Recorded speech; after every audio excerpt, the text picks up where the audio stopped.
பெஹல்காம் தாக்குதலுக்கு பதிலடி கொடுக்க தயாராகி வரும் இந்தியா அடுத்தடுத்து யாரும் எதிர்பார்க்காத செக் வைத்து பாகிஸ்தானை கதிகலங்க வைத்து வருகிறது. அதன் தொடர்ச்சியாக இனி தண்ணீருக்காக பாகிஸ்தான் கண்ணீர் சிந்தும் நிலை ஏற்பட்டுள்ளது. இதுகுறித்து விரிவாக பார்க்கலாம்.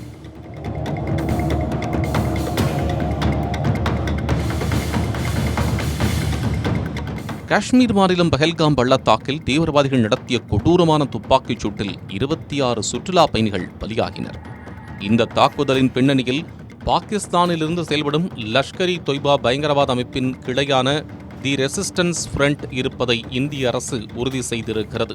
லஷ்கர்-இ தொய்பாவின் தளபதி திட்டமிட அவரது உதவியாளர் ஹபீப் சையத் உத்தரவின் பேரில் 6 தீவிரவாதிகள் இந்த அட்டாக்கில் ஈடுபட்டிருப்பதாக மத்திய அரசு சொல்லியிருக்கிறது. இதனைத் தொடர்ந்து இந்திய பாகிஸ்தான் இடையே போர்மேகம் சூழத் துவங்கி இருக்கிறது. அதாவது பெஹல்காம் அட்டாக்கிற்கு பின் இந்தியா தனது பார்டரான வாகாவை மூடியது, தூதர்களை திரும்ப அழைத்தது, டெல்லியில் உள்ள பாகிஸ்தான் தூதர்களை வெளியேற்றியது, இந்தியாவில் இருக்கும் பாகிஸ்தானியர்கள் 1 வார காலத்திற்குள் நாட்டை விட்டு ஓடுங்கள் என எச்சரித்தது. எல்லாவற்றையும் விட சிந்து நதிநீர் ஒப்பந்தம் தற்காலிக ரத்து என அறிவித்து பாகிஸ்தானை கடும் அதிர்ச்சியில் ஆழ்த்தியது இந்தியா.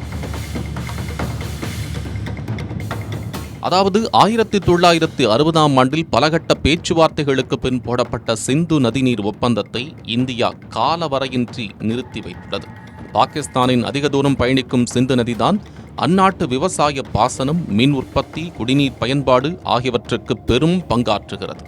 தற்போது சிந்து நதி ஒப்பந்தம் நிறுத்தி வைக்கப்பட்டுள்ளதால் பாகிஸ்தானில் வாழும் 21 கோடி மக்களின் வாழ்வாதாரம் பாதிக்கப்படுவதோடு விவசாயம் அடியோடு அழிந்துவிடும் என்பதே யதார்த்த நிலையாக உள்ளதாக உலக அரசியல் வல்லுநர்கள் தெரிவிக்கின்றனர். இந்தியாவின் இந்த முடிவே பாகிஸ்தானுக்கு இடியாக அமைந்துள்ள நிலையில் மேலும் ஒரு பேரிடியாக வந்து விழுந்துள்ளது இந்தியாவின் மற்றொரு முக்கிய நடவடிக்கை. அதாவது பாக்லிஹர் அணையிலிருந்து செனாப் நதி நீர் வெளியேறுவதை இந்தியா நிறுத்தியுள்ளதாக கூறப்படுகிறது. அது மட்டுமல்லாமல் கிஷன் கங்கா அணையிலும் இதே போன்ற நடவடிக்கைகள் திட்டமிடப்பட்டுள்ளதாக கூறப்படுகிறது. ஜம்முவின் ராம்பனில் உள்ள பஹ்லிகர் அணை மற்றும் வடக்கு காஷ்மீரில் உள்ள கிஷன் கங்கா அணை ஆகியவை நீர்மின் தயாரிப்புக்கான அணைகளாகும். இங்கு நீர் திறப்பு நேரத்தை ஒழுங்குபடுத்தும் திறனை இந்தியா பெற்றுள்ளது. பாக்லிகார் அணை இந்தியா பாகிஸ்தான் இடையே நீண்ட காலமாக சர்ச்சைக்குரிய விஷயமாக இருந்து வருகிறது. இந்த பிரச்சினையில் பாகிஸ்தான் கடந்த காலங்களில் உலக வங்கியின் நடுவர் மன்றத்தை நாடியிருக்கிறது. இந்நிலையில் கிஷன் கங்கா அணையிலிருந்து ஜீலம் நதி வரை வெளியேற்றுவதை நிறுத்தவும் முயற்சிகள் நடைபெற்று வருவதாகவும் தகவல்கள் தெரிவிக்கின்றன. கிஷன் கங்கா அணை, குறிப்பாக ஜீலத்தின் துணை நதியான நீலம் நதியில் அதன் தாக்கம் தொடர்பாக சட்ட ஆய்வுகள் நடத்தப்பட்டுள்ளன.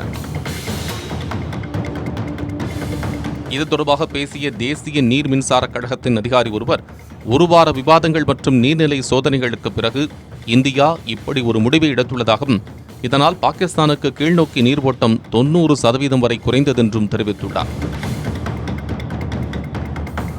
இப்படி பஹல்காம் தாக்குதலுக்கு இந்தியா அதிரடியான நடவடிக்கைகள் எடுத்துள்ளது பாகிஸ்தானுக்கு பேரிடியாக அமைந்துள்ளன என்றே சொல்ல வேண்டும்.